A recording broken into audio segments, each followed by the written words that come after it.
This is the audio podcast show 129, Fruit on Mute. It's September 2014. He looks at his calendar and realizes it is the 17th. Yay! Oh, hey, I just got the reference of the title. There we go. It makes sense to me now. I am Samuel Freeman. That was Scott Hewitt. We also have Adam Yanch, and we have news. I don't think we have enough other, and there is a bit of plunder. This is the audio podcast. Yes, and I don't get the title, but I might get it during the end. I remember a couple of shows ago I got it right at the very end. Of course, audio podcast, you can contact us. Best ways are via email and Twitter. That is show@theaudiopodcast.co.uk or @theaudiopodcast, respectively. And we've also got, you can catch us on Stitcher and iTunes and Gpodder.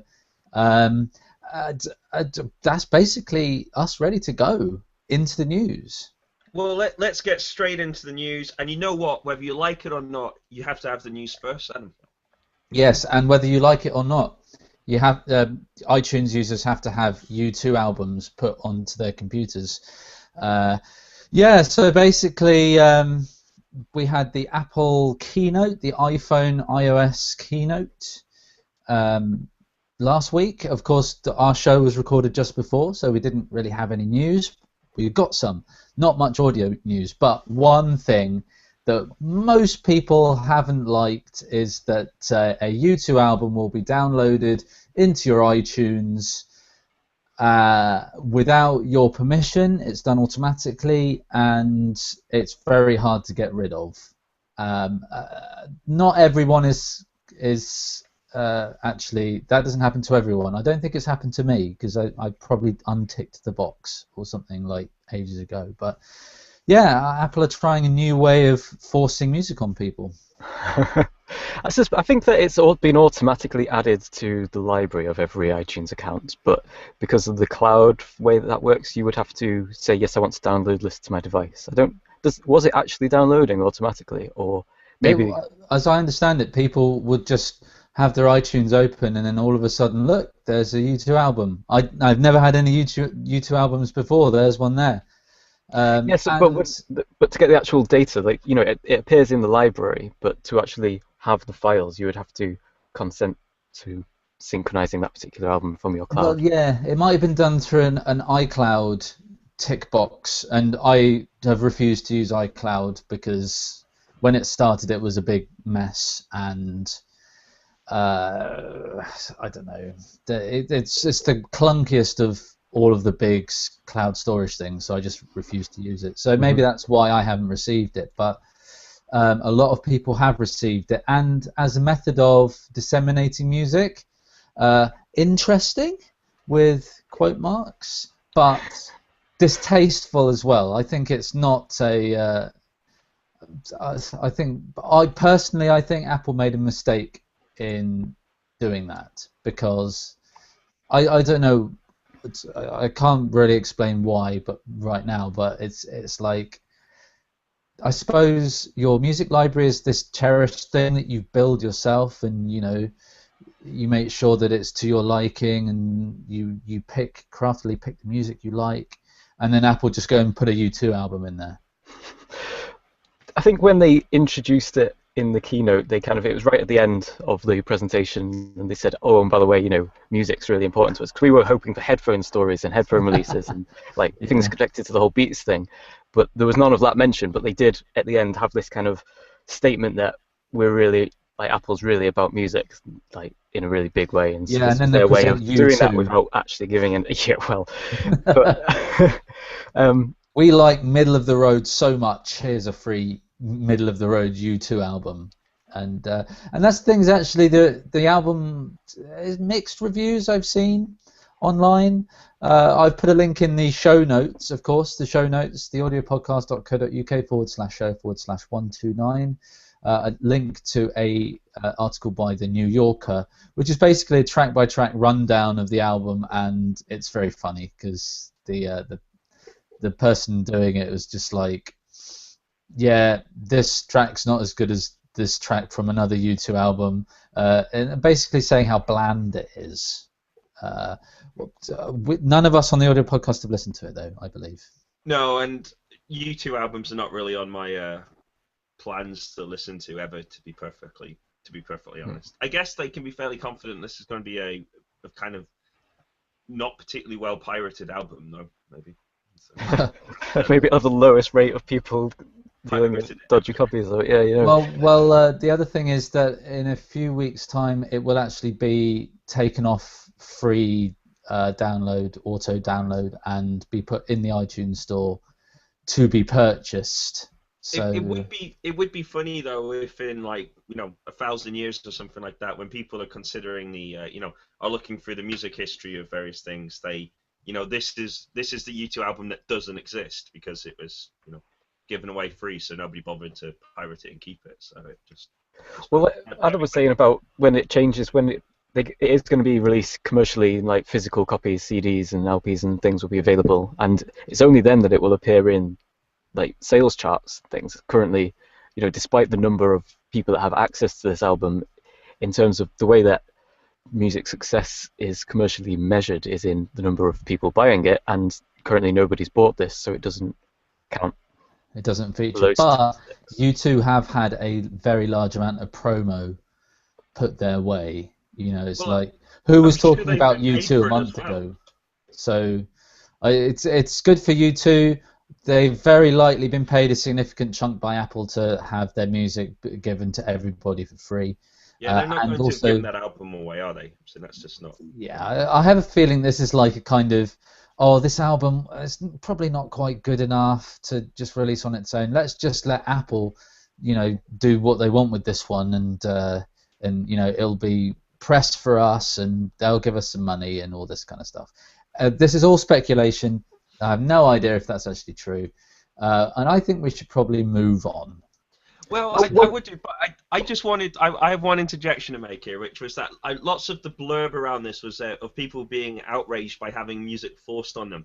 But I just thought it would be worth pointing out that if Sony or Microsoft had done this, then what they probably would have done is not just kind of downloaded it onto your device or anything, but what they would have done was made it so the device played it continuously at all times. Just never stopped. No, I don't think so.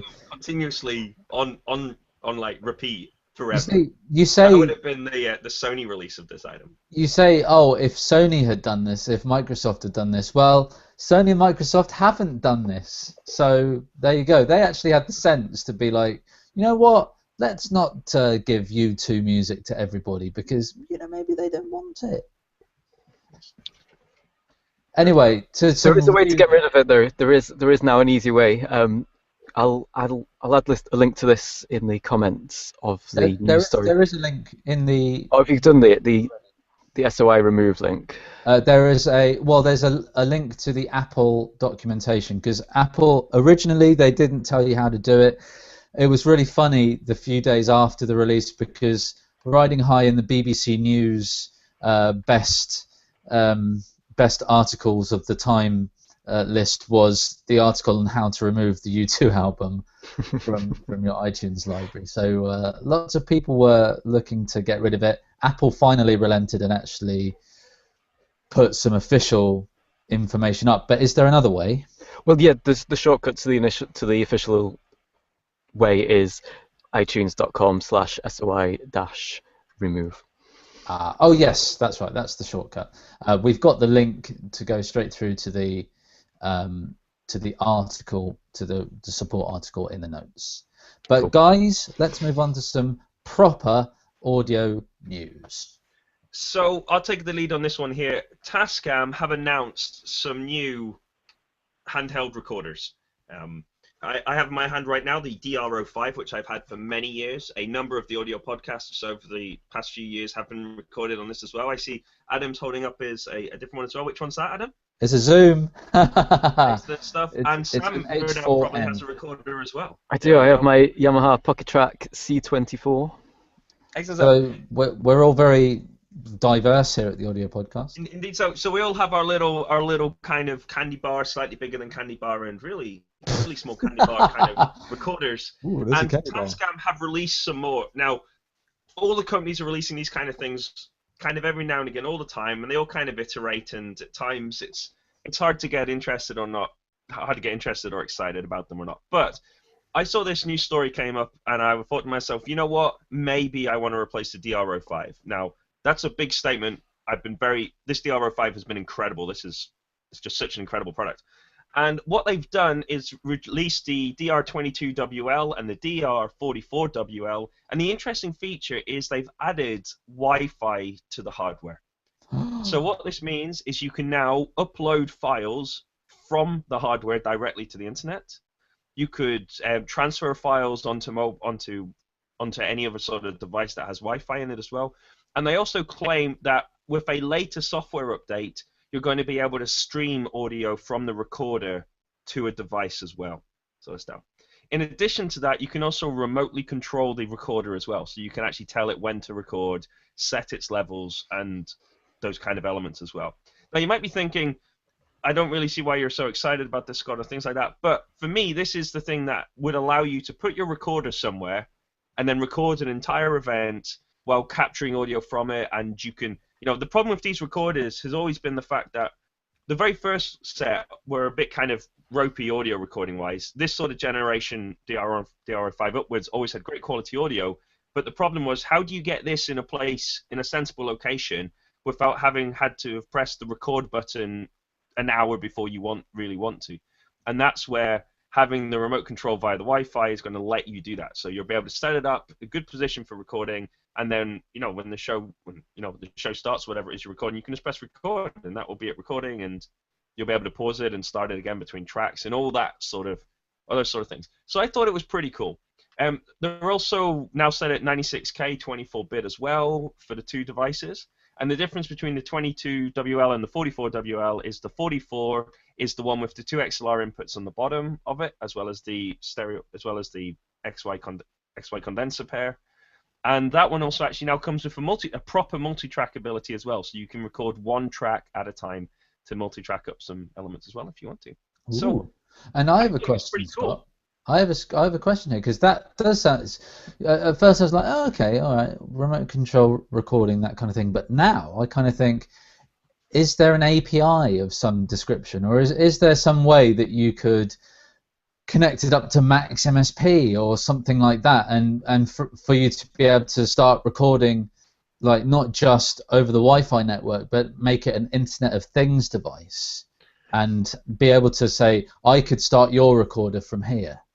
So it's an announcement, not a release. So the hardware isn't actually in the wild, and I haven't played with any of the bits of hardware. I've just been putting the bits of information there. I suspect in the first instance the answer is going to be probably not, but I suspect that will be by omission rather than deliberate intent. So it's the kind of thing that seems to me to be completely obvious. Like, there's no reason for it not to exist, and it would be a really cool feature if it did. So yeah. I'd be hopeful that that kind of thing would exist. I guess the other angle to it, though, perhaps, is with mobile device, iOS devices and things like that having so much kind of, the ability to run more than one application at a time now, there might be an argument that says, well, you can remotely tell it to start streaming with its own app and then get the audio streaming in from another location, through the kind of audio subsystem as usual. So perhaps that kind of argument will win through. And this kind of thing actually, it works for you very well, Scott, because you said before how you just don't really quite get why you'd use an iOS device to record stuff like that. But this is like, use the iOS device as a remote control to record something somewhere else that's situated somewhere else. And then you can still use your iOS device to do everything that you were going to do with it, check your calendars and receive phone calls and do all this kind of stuff. Of course, but I know we've come back to this a couple of times, saying this. If I have the two devices, you can see, like, here's a phone, an S3, here's a DRO5. The S3 is designed to be a phone, and everything about it says, I'm a smartphone, and I'm designed to be held against my head and to take photos and things like this. Whereas the DRO5 is designed to be a recorder, and as a consequence, it's very different. Like, the microphone capsules are huge. They're big condenser capsules. That's what it's designed for. And then this thing does, this can record for almost over 20 hours off a set of AA, whereas this struggles to stay on for more than 12 hours in any form. not to mention doing anything for that. Now, audio podcast listeners, those who aren't watching the YouTube feed or watching the YouTube feed in some way, you've just missed one of the most wonderful things where Scott put his phone up to the camera and his recorder up to the camera, and they were having a little conversation. They were kind of talking to each other. So we've you've missed out on that, but you can, if you want to, go back and check the audio podcast out on YouTube, episode 129, and you can see that exact thing happening right there. Next story, please. Next story, please. Well, here's one for Adam that might be of interest for yourself or people such as yourself recently moving house or in those sort of adventures. Mm-hmm. There is a Don't Stop the Music appeal, which is being run in collaboration with a TV program that was on Channel 4, I believe, and Oxfam, which is a project to get people's old musical instruments that they no longer use given to schools so people could learn how to play the instruments. Now, you may think to yourself, I have some concerns about that idea, Scott. Please, yes, I do too, but let's just carry on. So if you have some old musical instruments and you like to give them to a school so somebody in the school could learn to play them, then obviously you probably could have just actually done that. But if you prefer, Oxfam will help you achieve this via this Don't Stop the Music appeal. Okay. However, for our listeners, they don't take keyboards or electric guitars or any other electrical products. So anything that any of our listeners would probably want to give away. Well, apart from like an old knackered guitar.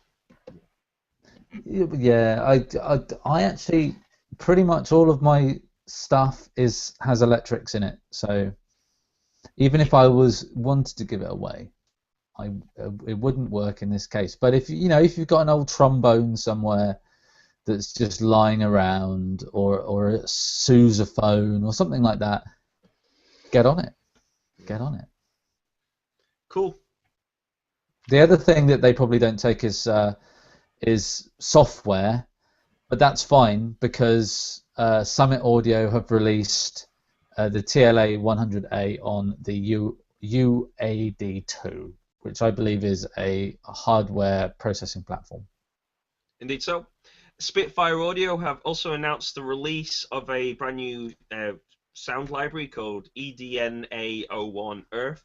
I have to be honest that I suspect that this will have a lot of sounds which will sound very similar to the sounds being made by a number of these fledgling students that we've just referred to.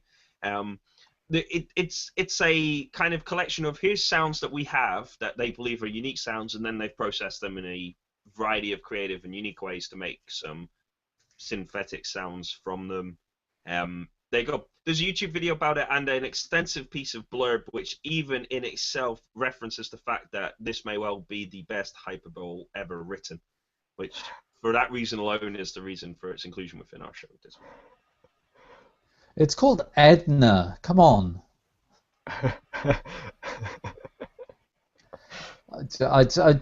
Yeah, I mean, it strikes me that this is like a music technology student's shortcut to finishing their composition thing or something. I don't know. Listeners will remember last week that we had an interview with iZotope.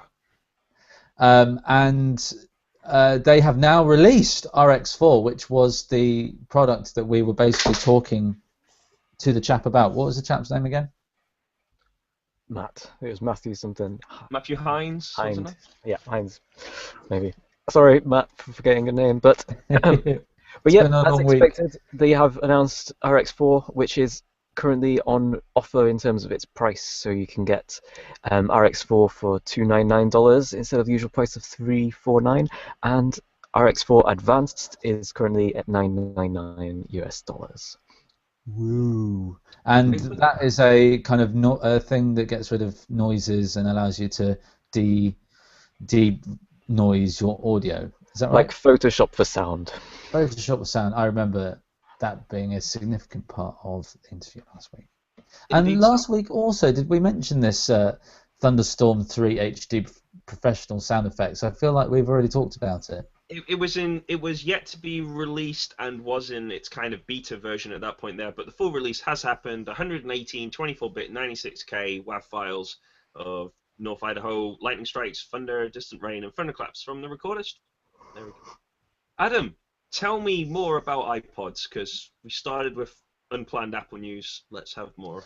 We will start. We started with some Apple news. We'll end with some Apple news, and this is sad news because the classic iPod, the one with the touch wheel, the wheel with the buttons in it, has finally been removed from sale by Apple.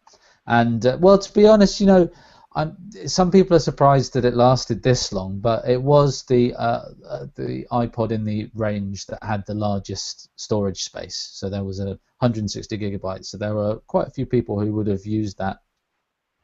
What are we at? It must be 6th generation. They released originally in 2002? 2001, I think. 2001. I remember having the 2nd gen, which was if you're in the notes for the audio podcast, they've actually got it wrong. There's a picture above the article that says 1st gen, and then 2nd and 3rd gen is the one with the 4 buttons. Now that's wrong because the 2nd gen was actually like the 1st gen, but the 1st gen had a mechanical wheel, and the 2nd gen had the touch wheel with the buttons around the edge, and then the 3rd gen had the 4 buttons on the top. Anyway, I had one of those 2nd gen models, and it was great because you could also use it as a hard drive. It had a FireWire port on the top, and you just plugged it in the back of a Mac, and you could back up your files to it with any spare space. But yeah, I suppose Apple see the future in the iPod Touch, which is rumored to get a 128 gig version fairly soon. So that's probably why the iPod Classic has met its end in the line. So I'll be sad to see it go, because I thought the touch wheel was a really, really good thing. It was a really good design. It was a really good idea, and actually I prefer it to the touch screen in many ways. Yeah, you can't put your hand in your pocket and use a touchscreen interface without getting out and looking at what's going on.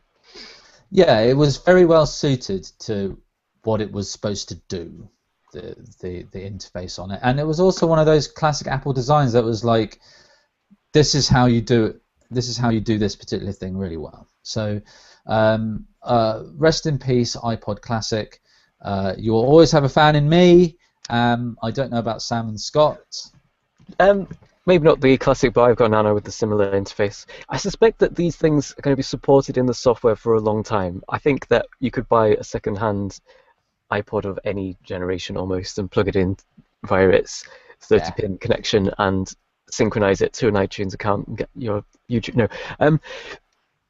So when they stop supporting it for the iTunes software, then it'll be actually killed. That's when it'll be really sad. Yeah, but also it's probably going to be the hard drives that fail. And the batteries, you can't change the batteries on these things, can you? Oh, can you not get battery changes done? Ooh. As far as I know, I seem to remember when I got the iPod Nano I got, was people talking about, what's... Oh, I think the big ones were okay for batteries, but the Nanos might have been harder to... I think they would replace the Nano rather than repair it because it was too hard to repair. But the big ones you could get the back off fairly easily for an engineer. The other thing, of course, which has just completely gone off my mind, so I can't remember what it is. But it was something significant, something important, and for next week. Oh no, that's what it was. Oh. Rockbox. So doesn't work with all of the generations, but if you get one of the older generations of iPod, there is an alternate operating system that you can actually download onto the device. It's called Rockbox, and that allows you to do. It extends the functionality. It's completely Apple wouldn't sanction doing it, but you can do things like play FLAC files and do all sorts of other things. So if you've got an old iPod, classic style one, check out Rockbox. Maybe that will give it a bit more of a lease of life and get by Apple's synchronization if they decide to not do it anymore at some point. Excellent stuff. So with that, we have concluded the news. There is no other section, which takes us directly into the plunder. Arg. So this is for many of our long-term listeners will maybe be puzzling themselves as to exactly what makes something news, what makes something other, and what makes something plunder. So today we have a news item from today, which is part of the plunder. To further expand the reach of all of our categories, which I thought was particularly fantastic.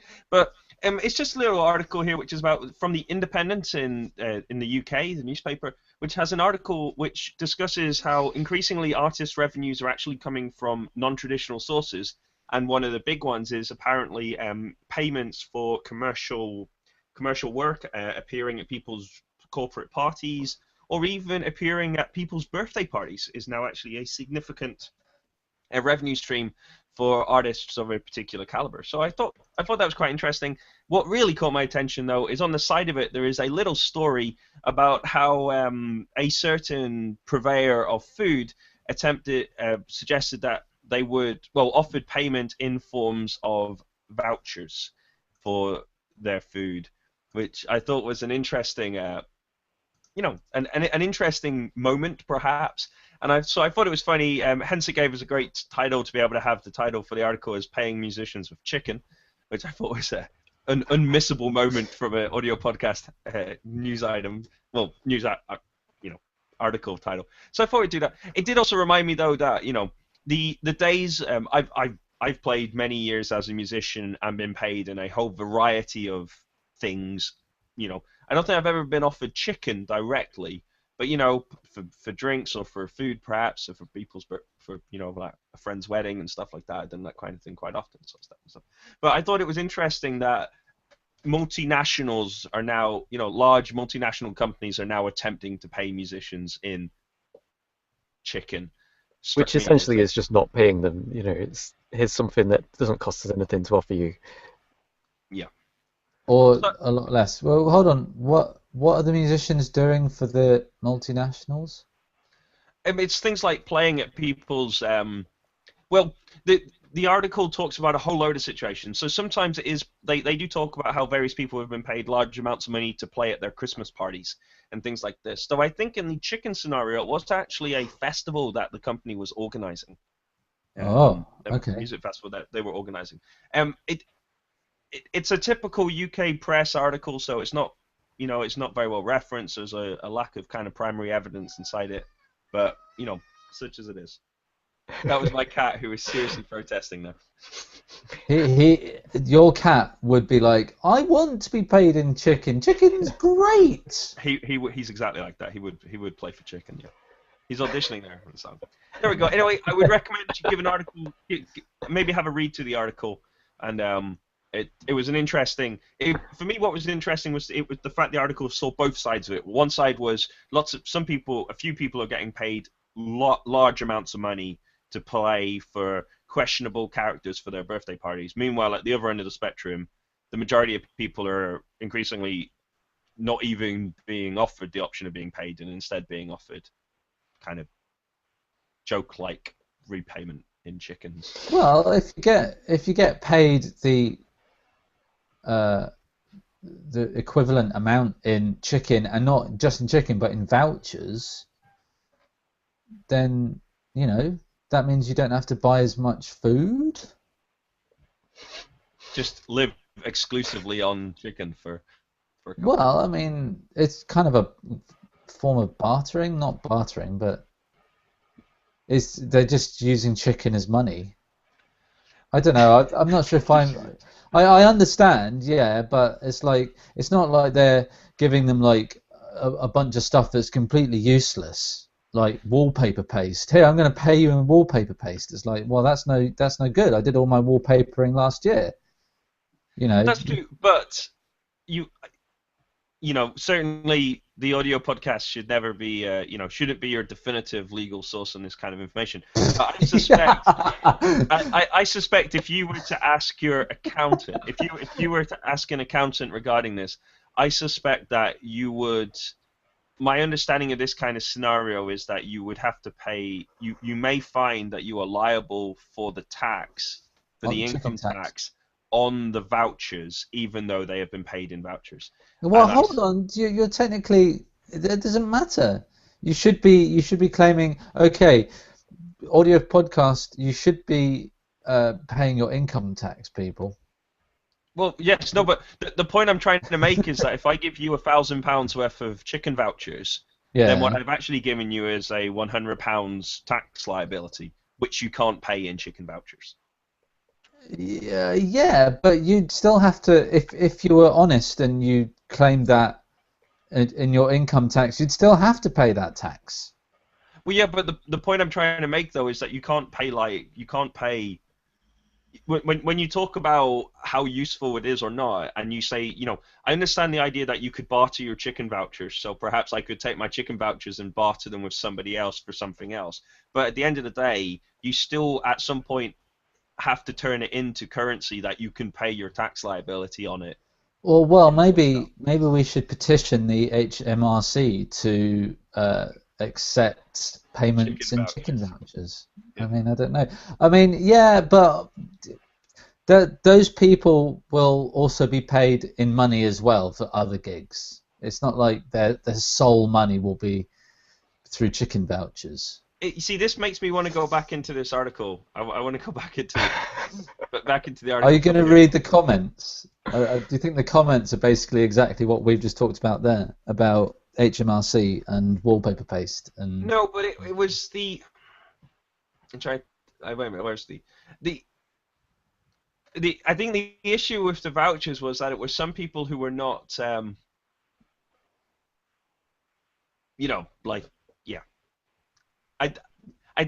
part of what it was suggesting is the fact that the majority, there is a situation where some people are finding that the majority of their income is coming in this sort of form. At which point, if you're earning more chicken vouchers than money, that's probably not really the situation you should kind of be in, sort of stuff like that. And as Sam kind of alluded to, it's not really, the beauty of paying people with vouchers for the thing that for the thing that you are yourself is in the fact that they have one value, which is their monetary face value, which is, this is how much they're worth. They're worth the equivalent of this money, but they're not that money because you can only use them as those vouchers. And that's the beauty of that is that you can then say, I've handed out £1,000 worth of vouchers, but those £1,000 worth of vouchers actually, 70% of that £1,000 is the profit we make by supplying this to somebody. So in fact, it's actually only cost us this trivial, this much reduced amount of money, sort of stuff. That's why. I think if you actually go into it, they probably have paid you the right amount, though. They're not getting. Are they getting an extra profit by doing that? It's a clever way of cooking. The cat says no. The cat says no. I know it's you know what I mean. I think without wanting to cast aspersions in any direction more than I've done so, there's a reason why people decide to go for the complexity and the requirement to sell somebody something alternative. So if somebody was to say, I'd like you to come do this, and I'm like, and then I'd be like, and you don't expect me to volunteer, and the answer is no, we don't expect you to volunteer, then I expect to be paid in, I would expect to be paid in money of some sorts, because that's what we pay people to do in things. We pay them with money. And if they were then to turn around to me and say, actually, we'd rather pay you in vouchers, please, then, what I mean? That's something that I would then immediately have to go and find out the implications of that being done, sort of stuff. Well, one thing is for certain, Scott, that is probably the longest we've ever talked about something that is so tenuously linked to audio. And it's like that was definitely an audio podcast story, but we were basically talking about chicken and wallpaper paste and money the whole time. So that's a first. That's a first. with that, we surely have made it to the end of this week's audio podcast. Show 129. Don't forget, you can find the audio podcast online at theaudiopodcast.co.uk. The show notes at /show/129. You can find us on YouTube, Stitcher, Gpodder, iTunes. I guess we've talked about iTunes. iTunes, yeah. Yeah. Well. And you will also find the U2 album on iTunes, even though you didn't want it. Even though you didn't want it, also available. If you want to contact us, the very best way is just to send us an email, show@theaudiopodcast.co.uk, though we are on Facebook, Twitter, and Google Plus as well, if you wish. I've been Scott Hewitt. This has been a complete blast. We are undecided as to whether there will be a show next week, but there will be one in the future. This is not the end of the audio podcast. We will continue onwards. I'm Samuel Freeman. That is 44 seconds of outro. Shame I didn't time the chicken conversation. Yeah, but the chicken conversation was part of the plunder, so that doesn't count. No. The outro is now getting longer and longer. I am Adam Yanch, and I will continue to be Adam Yanch, and we will broadcast again. Goodbye. Goodbye.